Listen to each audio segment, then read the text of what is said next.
Hello boys and girls ඉතින් අද අපි ඇවිල්ලා ඉන්නේ කොහොමද හරියටම 2026 low end PC එකකින් free fire download කරන්න කියලා. හරිද?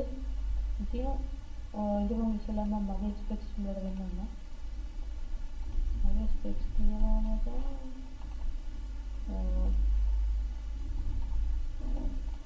වැඩිම මගේ specs ටික. හරිද? graphic card එකක් නැහැ. මේක මේ hard disk එක SSD එකක් නෙවෙයි. හරි. මේකට අපි දාගන්න ඕනේ ඉස්සෙල්ලාම මෙමෝ ප්ලේයර් කියන එක. ඉතින් Google එකට බලයන්. හරිද? ඊට පස්සේ මම ඕකේ දාලා තියෙන එකක්. ඒකලා මේ උඩ එකදී ඒක copy කරන්න. copy කරලා මෙන්න මේ උඩ තියෙන Google එකේ අන්න ඒකට ගිහිල්ලා paste කරගන්න. paste කරලා search කරන්න. ඊට පස්සේ මෙන්න මෙහෙම එකක් එනවා. ටිකක් වෙලා ඉන්න ඕනේ. මම ටිකක් වෙලා ඉන්නකොට මේ මට නෝ රම්පර ගන්න. හරි ඔන්න ඔහම එනවා. මේකල මේ ඩවුන්ලෝඩ් කියන එක දෙන්න. ඒකල මෙන්න මේක ඔබන්න ඕනේ. ඊට පස්සේ ඔයාලගේ එතන ඩවුන්ලෝඩ් එකේ වෙන්නවා. මම ඩවුන්ලෝඩ් කරලා තියෙන නිසා ආයෙ ඩවුන්ලෝඩ් කරන්නේ නැහැ. ඊට සයින් කරලා ඔයා යන්න ඕනේ ඒක හොයාගන්න ෆයිල් මෙනුස් වලට.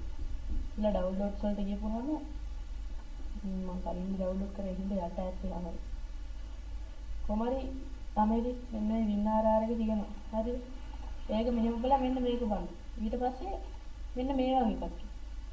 මෙමෝ ප්ලේ 7 ඩයිට් කියලා. අන්න ඒක දීලා ඩවුන්ලෝඩ් කරගන්න. හරිද? ඒක ඩවුන්ලෝඩ් කරලා ඔයාලා දැන් කොහොම හරි යන්න මේකට. කොහොම ඉතින් ටික වෙලාවක් යනවා. මම දැන් පොඩ්ඩක් මේක දාලා දෙන්න පොඩ්ඩක් ලැග් වෙනවා. වීඩියෝ එක දාලා තියෙන නිසා. FPS 46යි 35යි වගේ යනවා ඉතින්. ඒකම වීඩියෝ දාලා තියෙන නිසා තමයි මේ 2 3 6ක් යනවා ඉතින්. හරිද? මම Free Fire download කරලා තියෙන්නේ. ඊට පස්සේ ඔයාලා යන්න ඕනේ මේ settings ටික හදාගන්න. මේ settings ටික හදාගන්න ඉස්සෙල්ලාම ඔයා preset දාලා ඔයාගේ dual core එකක් වගේ තියෙනවා නම් course දෙක දාන්න ඕනේ. දැන් මේක මගේ 8ක් නිසා මම 6ක් දාලා ඉන්නේ. හරිද? මේක preset කරලා තියෙනවා. ඉතින් 1GB RAM එකයි CPU එකේ course එකයි medium මෙහෙම තියෙනවා. ඔයාලට මේ course එක බලන්න තේරෙන්නේ නැත්නම් කෙලින්ම යන්න ඕනේ.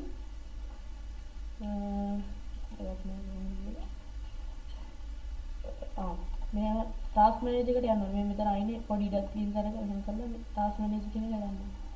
ඔයාලා ගිහලා performance වලට ගිහපුවාම CPU කියලා දෙනවා. ඒකෙදී මේ course හතරක් තියෙනවා වගේගේ. හතරම දාගන්න එපා. දැන් ඔයාගේ කියන හතරක් තියෙනවා හතරම දාගන්න එපා. ඒකට ලැග් වෙනවා. හතරක් තියෙනවා නම් දෙකක් වගේ දාගන්න. මම ඉතින් තුනක් දාගත්තා. මම වැඩි ගේම් ගහන්න ඒ නිසා තුනක් දාගත්තා. හරිද?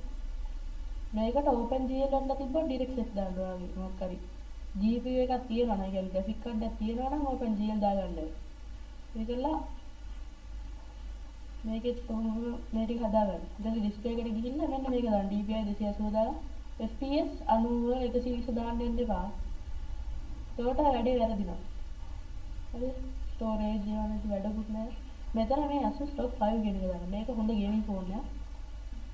නැත්නම් කස්ටමයිස් කරලා දාගන්න පුළුවන්. ඉතින් මම කියන්නේ මෙන්න මේක දාගන්න කියලා. ඒක හොඳයි. කළා මේ නම්බරේ නම් ඕනෙත් නෑ. ඔය කොහොම යකට යනකොට මෙතනින් දාගන්න ඔයාගේ මේ තියනවා නම් අවුට්පුට් මොන හරි. ඔය මොනවාද ඔය වීඩියෝ එක කියන්නේ මොකක්ද මයික් ඔය අනම්මනම් තියෙනවා ඒක දාගන්න. ඊට පස්සේ මේවා නම් මේ Android notification ආවට කමක් නැත්නම් ඔන් කරන්න. නැත්නම් එපා. ඒකත් shortcut. ඒව නම් වැඩක් නැහැ. ඊට පස්සේ ඔයාලා Play Store එකට යන්න. ඊට පස්සේ ඔයාලා sign වෙන්න ඉල්ලනවා. sign වුණාට පස්සේ මේක දෙන්න. ඊට පස්සේ ගන්නවනේ create කරලා game එකට ගිහිල්ලා normal version එක මම කියන්නේ download කරන්න එපා. ඒ ගන්න මේ Max එක තමයි download කරන්නේ. අනිත් එක download කරොත් එහෙම මේ වෙලාවක සමහර ඒවාට දැන් මම යාළුවන්ට එහෙම දාලා දුන්නාම කිව්වා මේක download වෙනවා භාගයක් ගිහිල්ලා නැති වෙනවා. එහෙම කියලා තිබ්බා. ඒ Max එක තමයි යාළුවට ඔක්කොටම හරි කියලා. ඉතින් මටත් හරි ගියා Max එක. ඔයාලත් එහෙම බලන්න ඉතින්. ඔයාලට හරි ගියත් හරි නැත්තම් නෑ ඉතින්. ඊට පස්සේ ඔය ටික නම් ඉතින් වැඩකුත් නෑ. ක්ලියර් දාන්න. ඊට පස්සේ මම මේ වෙන ගේම මම මේකේ මේ හයිඩ් කරලා තියෙන කියන්නේ පේන්නේ නෑ. ඒක ටච් කරන්න බෑ හරිද? ඒ කියන්නේ මම මේ අර හෙඩ්ෂොට් වදින්න මම ඉතින් ගිහිල්ලා ඩෙවලොප් ඔප්ෂන් වල ස්කේල් අඩු කරලා තියෙන්නේ හරිද? ඒ නිසා තමයි මට ඒකට බැරි. ඊට පස්සේ මම කොහොමද මේ ප්ලේ ගේම්ස් වලින් ගිහිල්ලා යනවා ඉතින් මේකින් ගේම් එක. හොඳ තමයි ඉතින් මොන වගේ මගේ නම් එච්චර ලැජ්ජයක් නැහැ FPS වීඩියෝ එක දාලා තියෙන නිසා තමයි හතරම යන්නේ. නැත්තම් ඉතින් යනවා 14ක් වෙලාවක් එහෙම වෙනවා. නැත්තම් ඉතින් එයා හොඳ FPS එකක් සාමාන්‍ය 40 30 වගේ මගේ PC එකට හරියට. දැන් SSD එකක් දාලා තිබ්බොත් තවත් වැඩි වෙන FPS නෑ. ඔය 30 20 යන FPS මට බලා ගන්න පුළුවන්. හරි මම ගේම් එකට ගිහිල්ලා ඉතින් මම ප්ලේ කරන්න තමයි තියෙන්නේ. හරි දැන් ඔයාලට හරිසිය හරි මේ මෙතන ඒ සිස්ටම් ඉන්ෆෝ එකට ගිහිල්ලා මේ අප්ඩේට් ඩ්‍රයිව් කියන එක ඒක නෝ රිමයින්ඩර් දාගෙන අප්ඩේට් කරන්න එපා හරි ග්‍රැෆික් ඩ්‍රයිව් එකේ ඔයාලට ග්‍රැෆික් කාඩ් එක තියනවා නම් අප්ඩේට් කරන්න මම එකේ අප්ඩේට් එන්නේ නැහැ හරිද ඔයාලා බොරුවට try කරාට වැඩක් නැහැ ආයේ ඔයාලට මේක අප්ඩේට් කරන්න කියලා ඒ කියන්නේ එමුලේටර් එක අප්ඩේට් කරන්න කියලා ඒකත් දෙන්න එපා අප්ඩේට් කරන්න දුන්නොත් එහෙම ඔයා ඊට වඩා ලොකු එකකට තමයි යන්නේ හරි ඉතින් guys අදන වීඩියෝ එක ඉවරයි ඔයාලට මේ වීඩියෝ එක ප්‍රයෝජන වුණා නම් මගේ channel එක subscribe කරන්න